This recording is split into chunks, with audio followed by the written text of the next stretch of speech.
सत्य, परखड, निरपेक्ष आणि समाजहित जोपासणाऱ्या बातम्यांनी अल्पावधीतच संपूर्ण महाराष्ट्रात आपला नावलौकिक करणाऱ्या शिवशाही न्यूज नेटवर्कच्या 4थ्या वर्धापन दिनानिमित्त खूप खूप शुभेच्छा.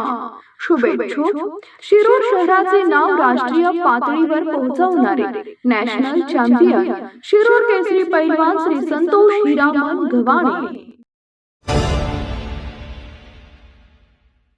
नांदेडच्या नायगावमधून एक मोठी बातमी समोर येते.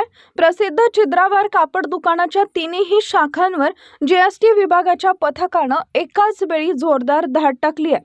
मागील 3 दिवसांपासून ही कारवाई अत्यंत गुप्तपणे आणि धडक स्वरूपात सुरू असून यामुळे संपूर्ण नांदेड जिल्ह्यातील व्यापारी वर्तुळात प्रचंड खळबळ उडाली आहे.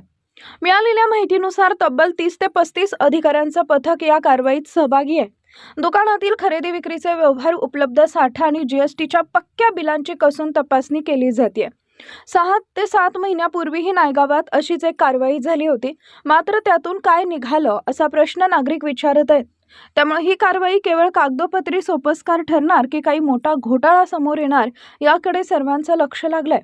जीएसटी विभागाकडून अद्याप अधिकृत माहिती समोर आलेली नसून ही तपासणी आणखी काही दिवस चालण्याची शक्यता आहे.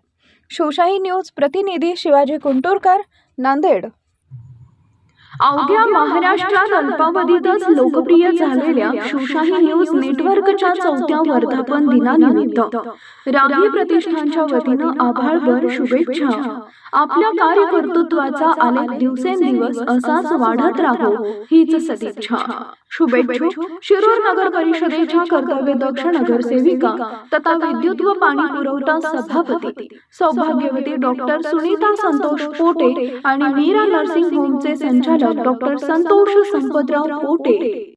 ताज्या घडामोडी जाणून घेण्यासाठी शिवशाही न्यूज यूट्यूब चॅनलला सबस्क्राईब करा. आपण हा व्हिडिओ फेसबुकवर पाहत असाल तर फेसबुक पेज फॉलो करा आणि शिवशाही न्यूज.com या आपल्या वेबसाईटलाही भेट द्या.